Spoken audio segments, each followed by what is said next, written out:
नमस्कार। कार्यक्रम सन्दर्भमा यहाँहरूलाई स्वागत छ। म अफरोज। जनता टेलिभिजनको कार्यक्रम सन्दर्भ तपाईले शनिबार बाहेक हरेक दिन बिहान 7:30 बजे, सोही दिन पुनः प्रसारण 4:30 बजे र राति 9:30 बजे हेर्न सक्नुहुनेछ। आजको सन्दर्भमा हामीले नेकपा एकीकृत समाजवादीका युवा नेता बदन भण्डारीसँग कुराकानी गर्नेछौँ। आसन्न स्थानीय तहको निर्वाचनमा युवाहरूको अवस्था के छ, पार्टीमा उहाँहरूलाई कतिको स्थान छ र समग्र राष्ट्रिय राजनीतिमा युवाहरूको अवस्थाको बारेमा कुराकानी गर्नेछौँ। आउनुहोस् उहाँलाई स्वागत गरौँ। बदनजी, यहाँलाई कार्यक्रममा स्वागत छ। हस्, धन्यवाद। सन्चै हुनुहुन्छ? एकदम ठिक छ हजुर। अब अहिले समग्र राष्ट्रिय राजनीतिमा तपाईले युवाहरूको स्थान कहाँ देख्नुहुन्छ? राष्ट्रिय राजनीतिमा युवाहरूको स्थान चाहिँ केही युवा राजनीति गरिरहेका छन्, राजनीतिसँग आफ्नो जीवन अगाडि बढाइरहेका छन्। केही युवा राजनीतिबाट बेघर बाहिर छन्।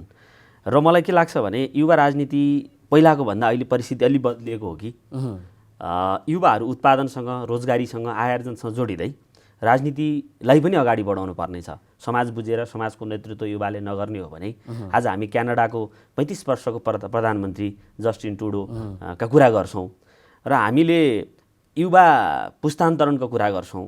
त्यो चाहिँ के हुन्छ भन्दा सानै उमेरदेखि राजनीतिलाई बुझ्दै, समाजलाई बुझ्दै राजनीतिमा युवाहरू लाग्नुपर्छ र प्राप्त गरेको अवसरलाई अत्यन्तै जिम्मेवारीपूर्ण तरिकाले हामीले सुशासनको निम्ति, विकासका निम्ति, परिवर्तनका निम्ति युवाहरू जिम्मेवारपूर्ण तरिकाले लाग्नुपर्छ। तर केही युवाहरूमा के छ भने राजनीति हाम्रा निम्ति होइन, यो राजनीति यस्तै हो, हामीले गर्नु हुँदैन भनेर छोडिदिँदा सही मान्छे त्यहाँ पुग्दैन। त्यसकारण मलाई के लाग्छ भने लागेका युवाहरू पनि सबै समाजका निम्ति चाहिने पात्रहरू छैनन्। केही गलत मानिसहरू पनि छन्। गलत मान्छे नेतृत्वमा पुग्दा त स्वाभाविक रूपले सही रिजल्ट दिन सक्दैन। त्यसकारण युवा राजनीतिमा आउने विषयमा राम्रा मान्छे, सोच भएका, भिजन भएका मान्छेहरूलाई पनि राजनीतिमा आउनुपर्छ। आउनको निम्ति पनि म आग्रह गर्छु। जस्तो यो राजनीतिलाई अब शक्तिको केन्द्र भनिन्छ। शक्ति आर्जनको लागि जाल, झेल, तिग्रम विभिन्न कुराहरू गर्छन्। पैसाको खेल, शक्ति, म्यान मसल्स भन्ने जुन कुरा छन्, युवाहरूलाई त्यो युवा अवस्थामा आर्जन गर्न अलिकति कठिनाइ हुन्छ। विभिन्न अब शीर्ष नेताहरूको आशीर्वाद भनौँ या पार्टीभित्र सङ्घर्षको क्रममा जब उहाँहरू माथि पुग्नुहुन्छ, उहाँहरू पनि जुन सङ्घर्ष गरेर आउनु भएको छ, जो भोलि पैसा कमाउनु होला, विभिन्न पदमा गइसकेपछि उहाँहरूलाई विभिन्न अवसर होला। अब त्यो अवसर उहाँसँग पाइसकेपछि फेरि उहाँले युवाहरूलाई त्यो स्थान छोड्नु हुँदैन। हामीले देखिरहेको अवस्था पनि त्यही छ। एउटा सङ्घर्ष गरेर अब युवा एउटा राम्रो नेता बनिसकेपछि युवाहरूलाई स्थान छोड्दैन। युवाहरूलाई एकदम कठिन छ। आर्थिक व्यवस्थापनको कुरादेखि लिएर, राजनीतिक वैचारिकदेखि कुरा लिएर, सङ्गठन निर्माणदेखि कुरा लिएर युवाहरूमा यो अवस्था छ। अब तपाईँ व्यक्तिगत कुरा गर्दाखेरि तपाईँ यो राजनीतिमा आइरहँदा के सोचेर आउनुभयो र कसरी सस्टेन गर्दै हुनुहुन्छ? कसरी यो राजनीतिमा टिकिराख्नु भएको छ? तपाईँले भने जस्तै राजनीति शक्ति अभ्यास हो। हामी शक्ति आर्जन गर्न पर्नेछ। शक्ति के त भन्दा जनताको समर्थन हो शक्ति भने राजनीतिमा नेताहरूको। र अर्को कुरा, पार्टीका नेताहरूले अवसर दिएनन् भन्ने कुरा चाहिँ केही समय अवसर चाहिए तापनि युवाहरू पनि त्यहाँ अवसर क्रिएट गर्नको निम्ति प्रयत्न गर्नुपर्छ। तपाईँले पछिल्लो चरण हेर्नुभयो भने राप्रपा नेपाल, राप्रपाको राजेन्द्र लिङ्गदेन उहाँ पार्टीको प्रमुख रूपमा आउनुभयो। काङ्ग्रेसमा हेर्नु भने युवा व्यक्तिहरू महामन्त्रीको रूपमा आउनुभएको छ। त्यसकारण पार्टीमा पनि कहिलेकाहीँ युवाहरूले हस्तक्षेपकारी भूमिका निर्वाह गर्नुपर्छ। तर त्यो हस्तक्षेपकारी भूमिका निर्वाह गरिरहँदा पार्टीमा पनि लोकतान्त्रिक अभ्यास त छ। पार्टीका खारिएका नेता प्रतिनिधिहरूले नै समर्थन गर्नुपर्ने हुन्छ। त्यसकारण युवाहरू चाहिँ हामीले अवसर प्राप्त गरेनौँ, त्यसकारण राजनीतिबाट बाहिर छौँ भन्ने तर्कमा चाहिँ त्यति दम छ जस्तो मलाई लाग्दैन। किनभने आफ्ना कुरा राख्नु पर्यो, भिजन राख्नु पर्यो, सोच राख्नु पर्यो, गाउँ तहसम्म आफ्ना कुराहरू राख्नु पर्यो भने पक्कै युवालाई पनि अवसर दिन्छन्। पार्टीमा चाहिँ पहिला जस्तो टिके प्रथा बिस्तारै हट्दैछ। पञ्चेकालका पुराना पार्टीहरूको हेर्दा चाहिँ एउटा पार्टी प्रमुख हुने, लोहोरो टेकेर बुढो हुन्जेलसम्म प्रमुख भइरहने, उसको आशीर्वाद प्राप्त भयो भने नेता बन्छ, प्राप्त भएन भने बन्दैन।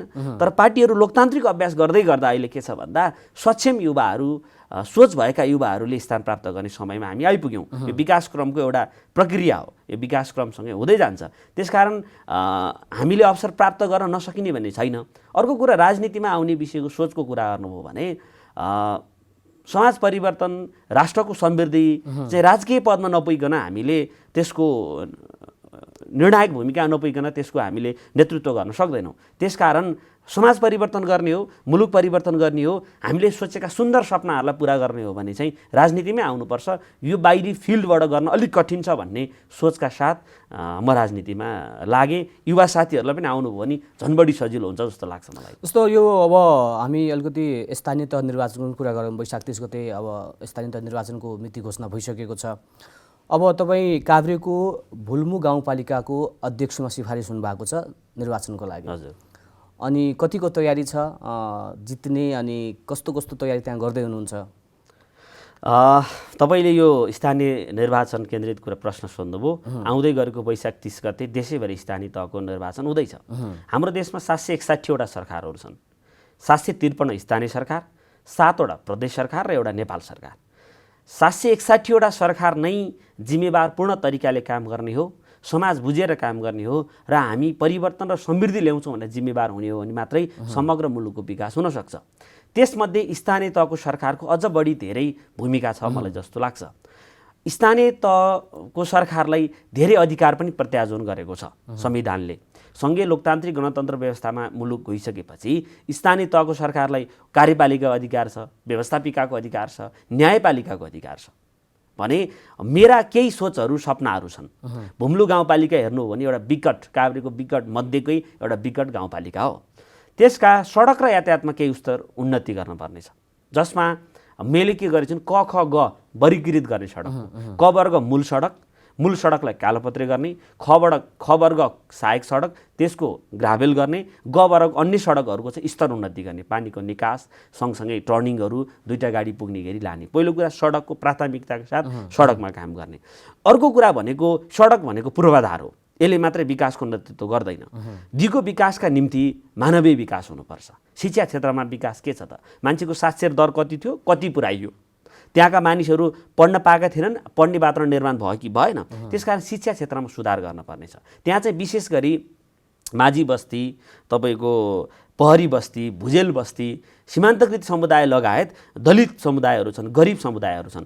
गरिब समुदाय र त्यो सीमान्तकृत र दलित समुदायहरूलाई हामीले पढ्नको लागि उत्प्रेरित गऱ्यौँ र छात्रवृत्तिको व्यवस्थाहरू गऱ्यौँ भने साक्षर दर बढ्छ। अर्को कुरा प्राविधिक शिक्षालयका कुराहरू पनि छन्। हामीले प्राविधिक शिक्षा दिने कि नदिने त्यहाँ। अनि हामीले शिक्षा क्षेत्रमा समाजवाद उन्मुख गराउनु पर्नेछ। समाजको एउटा विभेदपूर्ण शिक्षा छ, त्यस जस्तो तपाईँलाई भन्नुपर्दा निजीकरण भइरहेको छ। निजी विद्यालयमा पढ्ने र सरकारी विद्यालयमा पढ्ने, सरकारी विद्यालयको स्तर उन्नति नहुने तर प्रतिस्पर्धा सँगै गर्नुपर्ने, यो किसिमको विभेदपूर्ण शिक्षा राज्यले दिइरहन पाउँदैन। हामीले भनिरहेका छौँ शिक्षा समान हुनुपर्छ। राज्यले अहिले निःशुल्क सक्दैन भने सर्वसुलभ गर्नु पर्यो। राज्यको ढुकुटी कमजोर छ भने अहिले सर्वसुलभ गर्नु पर्यो। त्यो स्थानीय तहबाट हामी गर्न सक्छौँ। अर्को कुरा स्वास्थ्यको कुरा गर्नुहुन्छ भने आज अस्पताल हाम्रो गाउँपालिकामा बन्न सकेको छैन। हामीले अस्पताल निर्माण गर्नुपर्नेछ। नागरिकलाई स्वास्थ्यको प्रत्याभूति गराउनु पर्नेछ। त्यहाँ वडामा भएका स्वास्थ्य चौकीहरूको सेवामा विस्तार गर्नुपर्नेछ। स्वास्थ्य क्षेत्रमा पनि समाजवाद उन्मुख हुनुपर्नेछ। अर्को कुरा भनेको रोजगारी प्रदान विषय हो। आज हामी बेरोजगारी छ। तपाईँलाई म एउटा कुरा भनौँ, हामीले चाहिँ के अवसर प्राप्त गर्छौँ भने हामी नेतृत्वमा पुग्यौँ भने 5 वर्ष कार्यकालमा कुन पालिकाले कस्तो काम गर्यो त्यसलाई हामीले राम्रो काम गरेकोलाई आत्मसात गरेर अगाडि बढ्न सक्छौँ। जस्तो कालीकोटको राजकोट भन्ने पालिकामा के भयो भन्नुहुन्छ, 260 जनालाई रोजगारी दियो। हजुर, कतिपय गाउँपालिकाहरूले श्रम ब्याङ्क भनेर आह्वान गर्ने घोषणापत्रमा त लेखिएको छ, एक घर एक रोजगारी, आधारभूत वर्गलाई रोजगारी दिने भनेर। त्यसको कार्यान्वयनको विषयमा प्राथमिकता भएन। कार्यान्वयन गर्नका निम्ति हामीले बेरोजगारहरूलाई रोजगारमा आउन आह्वान गर्ने, फर्म सेलेक्ट गर्ने, सेलेक्सनपछि पालिकाले रोजगारी दिन सक्छ। राजकोट भन्ने मैले पालिकामा हेरेँ, 260 जनालाई रोजगार वर्षभरि दिने, 2 महिना अलिक कम काम हुँदो रहेछ, 2-3 महिना चाहिँ आधा तलब दिने। भने हामीले राम्रो काम गरेका पालिकाहरूबाट सिक्न पर्नेछ। हामी रोजगारीका विषयमा पनि हामीले रोजगारीसँग जोड्न पर्नेछ। त्यहाँ रोजगारी कसरी सिर्जना हुन्छ भन्दा होटल, रिसोर्ट, पर्यटन विकास गर्न पर्नेछ। कृषिलाई आधुनिकीकरण, वैज्ञानिकरण गर्न पर्नेछ।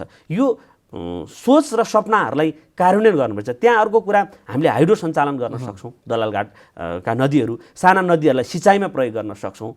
कृषि क्षेत्रमा पनि हामी परिवर्तन गर्न सक्छौँ। सँगसँगै मेरो अर्को के सोच छ भने पालिका स्तरीय एउटा वेबसाइट चलाउने, त्यो साइडमा चाहिँ पालिकाको सबै कुरा अपडेट गराउने। जस्तो म उम्मेदवार भई घोषणापत्र राखेँ, घोषणापत्र 10% पनि कार्यान्वयन भएको छैन र जनताले कार्यान्वयन भयो कि भएन हेर्न पनि छैन। एकदम महत्त्वकाङ्क्षी, एकदम ठुला कुराहरू ल्याउने तर कार्यान्वयनमा सुन्ने। कार्यान्वयन गर्न सकिने कुराहरू हामी ल्याउँछौँ। घोषणापत्र, प्रतिबद्धता पत्र त्यो साइडमा जनताले हेर्न सक्छन्। र पालिकाले के काम गर्दैछ पनि हेर्न सक्छन्। जस्तो यो गाउँपालिका भनेको आफैमा पनि एउटा स्थानीय सरकार हो, उसले सबै कुरा गर्न सक्छ, सबै अधिकार उसलाई छ।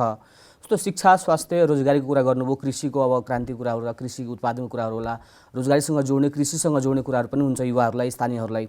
यो सबै भनिरहँदाखेरि पनि तपाईँको के छ भने जस्तो अहिलेको स्थानीय तहको मूल्याङ्कन गर्दा हेर्दाखेरि विभिन्न स्थानीय तहमा व्याप्त भ्रष्टाचारहरू छन्। त्यो कार्यकर्ता पुस्ने खालको, अनि भोलिको दिनमा अझ पनि राम्रो गर्न सकिन्छ, टिकट लिन सकिन्छ भने आफ्नै पार्टीका कार्यकर्ताहरूलाई स्थान दिने, जनतासँग त्यति वास्ता नहुने, त्यो पार्टी कार्यकर्तालाई पाल्ने मात्र अहिलेको प्रमुखहरूलाई देख्न सकिन्छ, भ्रष्टाचार गरेको देख्न सकिन्छ, मिलोमतोमा सेटिङमा अब ठेकापट्टा गरिरहेको पनि देखिरहेको हुन्छ। यो सबै कुरालाई कसरी ब्रेक गर्नुहुन्छ, कसरी तोड्नुहुन्छ एउटा युवा नेताको भएको नाताले? एकदम राम्रो प्रश्न सोध्नुभयो तपाईँले। म त्यहाँ पनि जाँदै थिएँ। जस्तो तपाईँको सूचनाको विषय पनि जनताले प्रत्यक्ष पाउनु पर्यो, जसको बजेटहरू त्यो साइडबाट हेर्नु पर्यो। मलाई त लाग्छ गाउँसभा 3-4 दिन चल्नुपर्छ, मसिनो ढङ्गले वडा तहसम्मका, त्यहाँका समुदायका, त्यहाँका समाजका, त्यहाँका परिस्थितिका, त्यहाँका भूगोलका, त्यहाँका स्वास्थ्य शिक्षा रोजगारीका कसरी हामीले विकास गर्न सक्छौँ भनेर त्यो प्रत्यक्ष जनताले हेर्नुपर्छ। हामीले निर्वाचित गरेका मानिसहरूले के कुरा गर्दैछन् त, कहाँ पुर्याउँदैछन् त, त्यो हेर्नुपर्छ। इन्फर्मेसनको साइटहरू सबै कुराहरू के कस्ता कार्यविधि, के कस्ता ऐन, के कस्ता कुराहरू पास भयो त्यो पनि अपडेट गराउनु पर्यो। जहाँसम्म भ्रष्टाचारको कुरा छ, भ्रष्टाचारको विषयमा जनता सचेत हुनु पर्यो, निर्वाचित नेतृत्व इमान्दार हुनु पर्यो। आज सङ्कटहरू छ के तपाईँको, नैतिक सङ्कट छ आज जनप्रतिनिधिहरूमा। तपाईँको त्यहाँ पुगिसकेपछि तपाईँले भने जस्तो व्यवस्थापनको कुराहरू, कामहरू कार्यकर्तालाई दिने, आफ्नो निजी परिवार मान्छेहरूलाई दिने, त्यसलाई तोड्नको निम्ति हामी आफू पहिला गर्दैन भनेर प्रतिबद्ध हुनु पर्यो, नगर्नको लागि प्रतिबद्ध हुनु पर्यो। दोस्रो कुरा, त्यहाँका जनताहरू पनि त्यत्तिकै सचेत हुनु पर्यो। सँगसँगै हामीले सबै कामहरू गर्दाखेरि चाहिँ पारदर्शी ढङ्गले, जुन ठेकापट्टा दिने विषयलाई त्यही ढङ्गले, उपभोक्ता समिति मिलिमतो नगरिकन। आज त भ्रष्टाचार गर्ने नियत भयो भने मानिसले घुमाइफिरा जसरी पनि गर्दो रहेछ क्या। पहिलो कुरा नियतमै इमान्दारी त चाहियो। कुरा के आउँछ भने जस्तो अब एउटा जनप्रतिनिधिले पैसा उपार्जन गरेन, व्यवस्थापन गर्न भने भोलि ऊ राजनीति कसरी गर्ने भन्ने एक किसिमको कन्ट्राडिक्सन कुराहरू एकदम छ। उसले पैसा जो गर्न सकेन भोलिको अगाडिको राजनीतिमा कसरी अगाडि बढ्न सक्छ भन्ने कुराहरू पनि छन्। जस्तो स्थानीय तहको जनप्रतिनिधिलाई तलब दिने, भत्ता दिने, जुन तलब मेन कुरा छ, त्यो तलब दिएपछि त्यो तलबले उसलाई पुग्न सक्छ कि सक्दैन, त्यो कतिको व्यवहारिक कुरा छन् भन्ने कुरा व्यवहारिक छ, पुग्छ। किन पुग्छ भने अन्य खर्चहरू, तपाईँका शीर्ष गइज पाउने खर्चहरू पाउँछन् उनीहरूले, मोबाइल खर्च, पाहुना सत्कार खर्चहरू, भेकलका कुराहरू, पेट्रोलहरू, ड्राइभरहरू सबै पालिकाले बेहोर्छ नि। उसलाई दिएको तलबले उसको र पारिवारिक जीवन चलाउन पुग्छ। तर मानिस तपाईँले भने जस्तो निर्वाचन प्रणाली यति महँगो भयो, आज म स्थानीय तहमा छु, भोलि पनि दोहोरिनुपर्छ, या योभन्दा माथि जानको लागि झन् खर्चिलो छ, जनपरिचालन गर्नको लागि पैसा जोगा गर्नुपर्छ भन्ने नियत बस्छ। यो एउटा हाम्रो विडम्बना पनि हो। मलाई के लाग्छ भन्दा राजनीति गर्ने युवा उत्पादन र रोजगारीसँग जोडिँदै जानुपर्छ। नजोडी गयो भने जीवनभरले पैसा कमाउँदैन, व्यक्तिगत जीवन त उसको हुन्छ। अनि जब ठाउँमा पुग्छ उसले के गर्छ भन्दाखेरि जो गर्न थाल्छ। आज स्वास्थ्य शिक्षा सर्वसुलभ छैन, निःशुल्क छैन, अब हुनेले प्राप्त गर्छ, नहुनेले प्राप्त गर्दैन। त्यो भएपछि राज्यसँग उसिएको छैन, राज्यसँग विश्वस्त छैन। राज्यसँग विश्वस्त नभएपछि उसले के गर्छ भन्दा आफ्ना निम्ति निजी सम्पत्तिको जो गर्न थाल्छ। अब राजनीति गर्नेले त झन् गर्छ। किन गरिरहेको छ भने उसले भोलिको निर्वाचनमा महिला हुमिनको लागि पैसा चाहिन्छ भन्छ। त्यसकारण यो संसदीय व्यवस्थाको एउटा यो नराम्रो पाटो के हो भने खर्चिलो भड्किलो छ। निर्वाचन आयोगले यसलाई व्यवस्थित गर्नुपर्छ। खर्च कम गर्ने, मितव्ययी हिसाबले निर्वाचनहरू लड्ने, आज करोडौँ, 10औं करोड, 50औं करोड खर्च गर्ने। आज आर्थिक मन्दीका कुराहरू हेरिरहनु भएको छ नि। आज उम्मेदवारहरूले आउँदो निर्वाचनमा खर्च गर्नको निम्ति घर घरमा पैसा राखेका छन्, तर ब्याङ्कमा पैसा आइरहेको छैन। किन भन्दा हामी समाजवादको कुरा गरे पनि समाज व्यक्त पुँजीवादी व्यवस्थामा छ, पैसा हुनेहरू हाबी भइरहेका छन्। गाउँतिर पनि सोच, भिजन, योजना, उसको प्रतिबद्धता, घोषणापत्र, नैतिकता, आचरण भोलि विगतमा गर्न सक्ने योजनाको मतलब छैन क्या। पैसा खर्च गर्ने गरौँला। जस्तो अहिले अब स्थानीय तहको निर्वाचनमा गठबन्धन पनि छ, अहिले 5 दलीय गठबन्धन। तपाईँ काभ्रेको भुल्मु गाउँपालिकाबाट अब अध्यक्षको मतलब दावेदार हुनुहुन्छ, सिफारिस पर्नु भएको छ। त्यहाँ काभ्रेमा गठबन्धनको अवस्था के छ, गठबन्धन कसरी गरेर जाने भन्ने केही सहमति छलफलहरू भएको छन्? काभ्रेमा सत्ता गठबन्धन दलहरू पटक पटक बस्नु भएको छ, छलफल गर्नुभयो धेरैचोटि। हामीले थाहा पाएको सूचना अनुसार हाम्रो नेतृत्व पनि बस्यो र गठबन्धनलाई टुङ्ग्याउन प्रयत्न गर्दा गर्दै पनि जिल्लाले नसकेर अब प्रदेशलाई जिम्मा दिने भनेर प्रदेशलाई दिएको छ। मलाई के लाग्छ भने जिल्लाको नेतृत्वले रिक्स मोल्न चाहेन। कुन लिने कुन नलिने हुँदा कार्यकर्ताहरू भिज्किने भए। त्योभन्दा प्रदेशलाई गरिदिउँ, प्रदेशले त अब यो गठबन्धन जोगाएर जाने मर्म अनुसार अगाडि बढ्छ। गठबन्धन कुन परिस्थितिमा निर्माण भयो भन्ने कुरा प्रधान विषय हो। म तपाईँलाई जोड्छु, 46 सालमा बहुदलीय व्यवस्था ल्याउनको निम्ति काङ्ग्रेस कम्युनिस्ट सँगै आन्दोलन गरेर व्यवस्था परिवर्तन गरे। 62-63 को जनआन्दोलन 7 बुँदे सहमति, जुन 7 दल र 12 बुँदे सहमति 7 दल र माओवादी बीच भयो, त्यसद्वारै आन्दोलन भयो र व्यवस्था परिवर्तन गरियो। गिरिजाप्रसाद प्रधानमन्त्री हुँदा उहाँले दिएको अन्तरिम सांसदहरूको सङ्ख्याबाट दलहरूले भाग लिएर सरकार चलाए। 62-63 काङ्ग्रेस कम्युनिस्टहरू सँगै उभिए, संविधान जारी गर्ने बेला सँगै उभिए। विभिन्न परिस्थितिमा विगतका इतिहासहरूमा काङ्ग्रेस कम्युनिस्ट सँगै उभिएका छन्। अहिले परिस्थितिले पनि त्यस्तै परिस्थिति निर्माण गर्यो। संवैधानिक सङ्कट आइसकेपछि, दुई पटक संसद विघटन भइसकेपछि व्यवस्थै सकिने मासिने अवस्था भयो। संविधानलाई एउटा त्यसपछि गठबन्धनको औचित्य भयो। भागवण्डाको विषय चाहिँ अहिले अस्ति 7 बुँदे मापदण्ड हेर्नुभयो भने जुन दलले जितेको छ त्यो दललाई छोड्ने भन्दा काभ्रेमा 4 वटा काङ्ग्रेसले जितेको छ, 14 काङ्ग्रेसले प्राप्त गर्ने भयो, जसमध्ये 2टा माओवादीले जितेको छ, माओवादीले प्राप्त गर्ने भयो। हामी त पहिलाको एमाले विद्रोह गरेर नेपाल कम्युनिस्ट पार्टी एकीकृत समाजवादी निर्माण गरेका हौँ, जुन तपाईँको 7 वटा एमाले जितेको थियो। त्यसमध्ये हाम्रो 13 शनाखत गर्ने प्रमुख भनेको मण्डन देवपुरको टोकबहादुर वाइबा मेयर हुनुहुन्थ्यो, उहाँ हुनुहुन्छ। समाजवादीले प्राप्त गर्ने कुरा भइहाल्यो। बाँकी रहेको 6 वटालाई चाहिँ मतभारको आधारमा विभाजन गर्ने भनिएको छ। कतिवटामा छ? मतभारको आधारमा विभाजन गर्ने भन्ने छ। मतभार के को आधारमा हेर्ने? तपाईँलाई एउटा कुरा राखौँ, 64 माओवादीले देशभरि जसरी जित्यो त्यो मतभारको आधारमा विश्लेषण गरे भए त 70 त गलत हुने रहेछ नि। माओवादी सानो पार्टीको रूपमा खुम्च्यो। त्यसकारण मतभार के को आधारमा हेर्ने? जनताको मत, जनताको कता जाहेर गर्छन् भन्ने कुरा भन्न सकिने अवस्था छैन। तर यद्यपि हामीले सम्मानजनक हाम्रो स्थान हुनुपर्छ। एमाले जितेको अधिकांश ठाउँहरूमा हाम्रो दाबी हो, किनभने हाम्रा कारणले जित्या हो नि त। एमाले निर्णायक मत त आज समाजवादीसँग छ नि त, र पनि केही सिट तलमाथि गरेर तालमेल हुन्छ, गठबन्धन हुन्छ। यद्यपि त्यस्तो स्थिति भएन भने आत्मसमर्पण गर्ने हिसाबले पार्टी जाँदैन। पार्टी सिङ्गल निर्वाचनमा लड्छ, होमिन्छ, होइन, पार्टी बन्छ। हामीलाई जनताले कतिका मत जाहेर गर्दा रहेछन् भन्ने कुरा देखिन्छ। त्यस कारणले गर्दा सम्मानजनक काभ्रेमा 3 देखि 4 वटा स्थानीय तहमा तपाईँहरूको दाबी छ, क्लियर भन्दा 3 देखि 4 मैले यसरी कोड गरेर भन्न मिल्दैन। तर 7 ठाउँ एमाले जितेको ठाउँमा हामीले 50% हामीले चाहिन्छ भन्दाखेरि पनि त्यो भयो। त्यो प्रतिशतको आधारमा भन्दाखेरि चाहिँ तर काभ्रेको अवस्था पार्टीमा राम्रो छ, एकदमै राम्रो पार्टी बनेर गएको छ। त्यहाँका एमालेका नेताहरूको आचरण, नेताहरू मुछिएका काण्डको कारण गर्दा नि जनता एमालेसँग भन्दा पनि समाजवादीसँग आकर्षित छन्।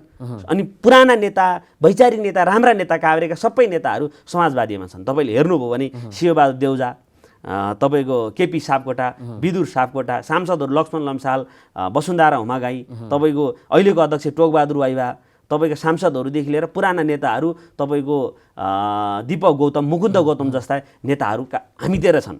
त्यो कारणले गर्दा नि काभ्रेमा समाजवादीको अवस्था राम्रो छ, जनता उत्साहित छन्। तर उता जोडिएका मानिसहरूको काण्डहरू तपाईँले हेर्न सक्नुहुन्छ। काभ्रेको कुरा तपाईँले यति भनेपछि बुझिहाल्नुभयो। त्यो कारणले गर्दा नि राम्रो अवस्था छ काभ्रेमा समाजवादीको। जस्तो अब हामी कार्यक्रमको अन्त्यतिर छौँ मदनजी। जस्तो यो अब वैचारिक कुराहरू के गरौँ भने, जस्तो समाजवाद, एकीकृत समाजवादीमा तपाईँ हुनुहुन्छ, समाजवादको कुरा गरिरहेको छ। शिक्षा स्वास्थ्य निःशुल्क हुनुपर्छ भन्ने एक किसिमको माग छ। शिक्षा र स्वास्थ्य अलिकति एकदम व्यापारीकरण भइसकेको अवस्था छ। अब महँगो अस्पतालमा, महँगो विद्यालयमा पैसा तिरेर पढ्ने, उपचार गराउने अवस्था सर्वसाधारण जनताको छैन। यो विषयमा अब पार्टीभित्र पनि के छलफल हुन्छ भने, अहिले तपाईँहरूको स्वास्थ्य मन्त्री पनि तपाईँहरूको पार्टीको हुनुहुन्छ। यस्ता कुरामा चाहिँ तपाईँहरूको युवाहरूको हस्तक्षेपकारी भूमिका पार्टीमा कतिको हुन्छ? पार्टीको नेताहरूले तपाईँहरूको कुरा कतिको सुन्नुहुन्छ? कसरी तपाईँले एउटा आफ्नो राजनीतिक भविष्य वैचारिक रूपमा पनि देशलाई कतातिर लाने भन्ने कसरी सोच्नु भएको छ तपाईँ? तपाईँले शिक्षा स्वास्थ्य समाजवादको जुन विषय उठाउनु भयो, यो विषयमा चाहिँ मलाई के लाग्छ भने समाजमा वर्गीय खाडल छ। धनी झन्झन धनी, गरिब झन्झन गरिब। हुने खाने 84 व्यञ्जन खाएर आनन्दले जीवन व्यतीत गर्न सक्छ, पुस्तासम्म उसलाई जसरी बिताए पुग्छ। नहुने बिहान बेलुका काम नगरी खान नसक्ने अवस्था छ भने यो वर्गीय खाडललाई क्रमिक रूपमा साँगुरो बनाउँदै लैजान पर्नेछ। आज नहुनेहरू भएको बेचेर खान पर्नेछ, नहुनेहरू भएको बेचेर उपचार गर्नुपर्नेछ, अर्थात् उपचार नपाएर मृत्युवरण गर्नुपर्नेछ। शिक्षा क्षेत्रमा तपाईँले भने असमानताहरू ज्वलन्त छन्। त्यसकारण यसलाई क्रमिक रूपमा साँगुरो बनाउँदै, वर्गीय खाडललाई साँगुरो बनाउँदै लान पर्नेछ हामी समाजवाद उन्मुख हुने हो भने। हुनको निम्ति संविधानको प्रस्तावना नै समाजवाद उन्मुख हुने भनियो, तर कार्यान्वयनको पाटोहरू फितलो छ। शिक्षा क्षेत्रमा त्यस्तै भएर जानु पर्यो, स्वास्थ्य क्षेत्रमा त्यस्तै भएर जानु पर्यो। त्यसकारण मलाई के लाग्छ भने कार्यान्वयनको पाटोमा हामी जिम्मेवारपूर्ण तरिकाले अगाडि बढ्नुपर्छ। हामीले आज सोचेनौँ भने त्यो कार्यान्वयन हुने कुरा ठाउँसम्म पुग्दैन। पहिला सोच राख्नु पऱ्यो, सोच अनुकूल अगाडि बढ्नु पऱ्यो। सरकार भएको बेला हाम्रो पार्टीको सरकार भएको बेला यसलाई अगाडि बढाउनु पर्नेछ। समाजवादको विषय चाहिँ उत्पादनका संसाधनहरू, भूमि, पुँजी, श्रम र सङ्गठनहरू चाहिँ व्यक्तिको मातहतमा र बिस्तारै समुदायको मातहतमा लानु पर्नेछ। हिजोको दिनमा काङ्ग्रेसले राष्ट्रिय उद्योगहरूलाई बेचेर जब निजीकरण गर्यो, त्यो निजीकरणले पनि आज समाजवाद फितलो भएको छ। पहिलो कुरा त राष्ट्रिय ढुकुटी धनी हुनु पर्यो नि, मुलुक धनी हुनु पर्यो नि। दलाल नोकरसाही पुँजी कमजोर हुनु पर्यो।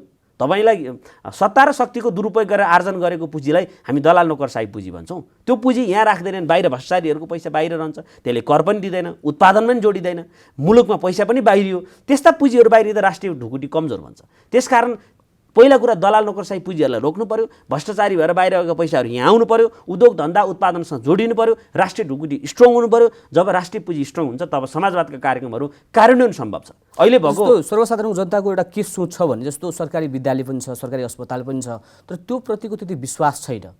तपाईँहरू जस्तो एउटा अब राजनीति गरिरहेको युवाहरूले जस्तो निजीतिर किन जाने, सरकारी विद्यालय छ, सरकारी अस्पताल छ, त्यसलाई त्यसको स्तरोन्नति कसरी गर्ने, त्यसलाई राम्रो कसरी सञ्चालन गर्न लाउने। तपाईँ एउटा गाउँपालिकामा अब अध्यक्षको मतलब सिफारिस हुनुभएको छ, त्यहाँ भइसकेपछि त्यहाँको अस्पताल, त्यहाँको विद्यालयलाई एउटा निजीको विद्यालयसँग प्रतिस्पर्धा गर्न सक्ने, निजी अस्पतालसँग प्रतिस्पर्धा गर्न सक्ने खालको बनाउनको लागि के गर्नुपर्छ?